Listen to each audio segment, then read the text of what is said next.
Ça va être dur, mais en 2001, vous démarrez véritablement avec Jeannot Hens. Comment se fait la rencontre? Moi, j'arrivais d'Ombouda, donc forcément, j'avais besoin de me faire des amis dans le milieu pour pouvoir savoir où est-ce que ça joue, qui fait la pluie et le beau temps dans les cabarets le soir. Et c'est vraiment comme ça que, de fil en aiguille, j'ai rencontré ces jeunes-là qui, eux, me montraient un peu la voie parce qu'eux, ils étaient des locaux, ils étaient d'ici. Un message à Jeannot Hens? Jeannot, ce qui me vient en tête, c'est déjà merci. Parce que tu as été le premier à me tenir par la main, à me donner ma chance. Parce qu'à l'époque où tu m'invites dans ton album, personne ne me connaît. Même moi, je ne me connaissais pas encore en tant qu'artiste. J'ai vraiment commencé ce métier par la fin. J'ai vraiment commencé la musique en faisant un projet d'album. Je n'étais jamais rentrée dans un studio d'enregistrement avant Jeannot Hens. Donc j'ai vraiment envie de dire que je lui dois tout. Comme tout le monde, je la découvre sur le projet de Jeannot Hens.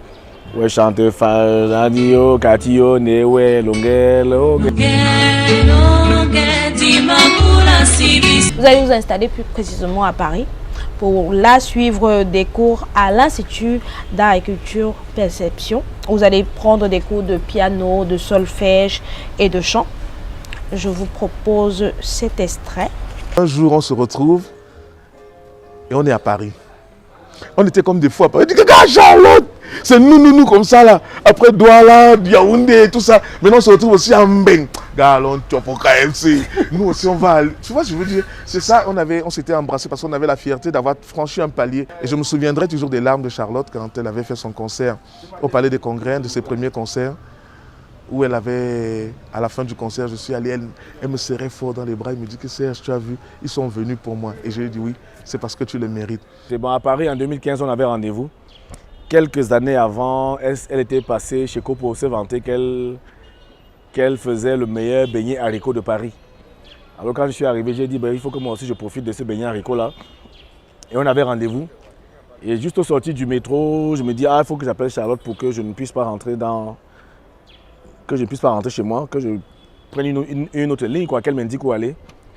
Et elle me dit, ah non, Copo, je suis désolé, j'avais oublié que j'avais des cours de chant.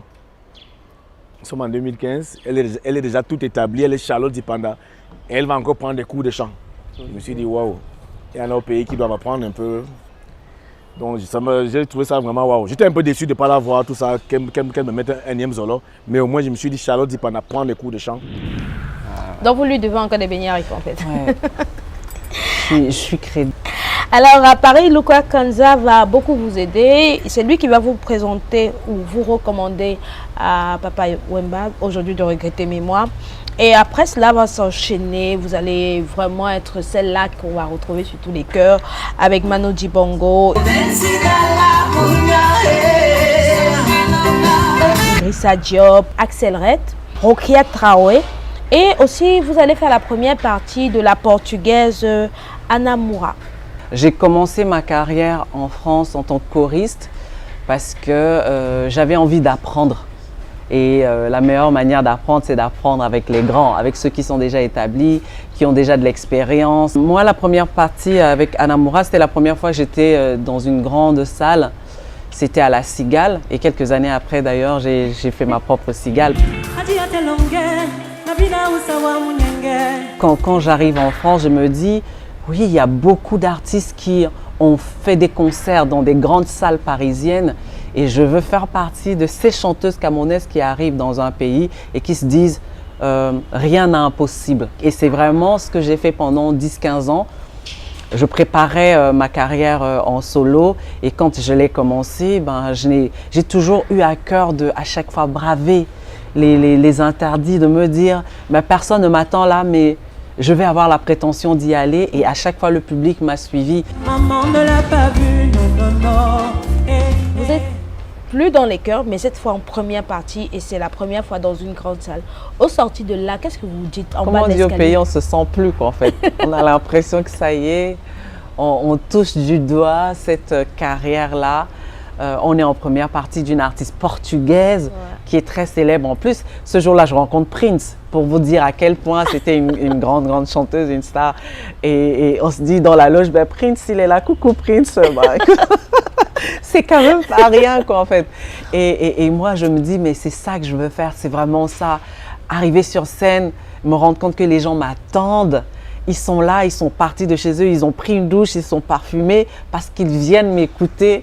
Et voilà, ça me rapprochait de plus en plus de ce rêve-là. Par la suite, vous allez intégrer la chorale Sans Voix. Quoi de mieux que d'intégrer l'une des plus grandes chorales gospel sur la place parisienne. Ouais. Et c'était toujours une quête d'apprentissage parce qu'on est quand même 100. C'est vraiment 100 voix, c'est 100 humains qui chantent dans des tessitures différentes, chacun. et appartenir à cette grande famille-là, pour moi, c'était vraiment une magnifique expérience. Tout ça, ça concourait vraiment à muscler un peu cette carrière de soliste à laquelle j'aspirais.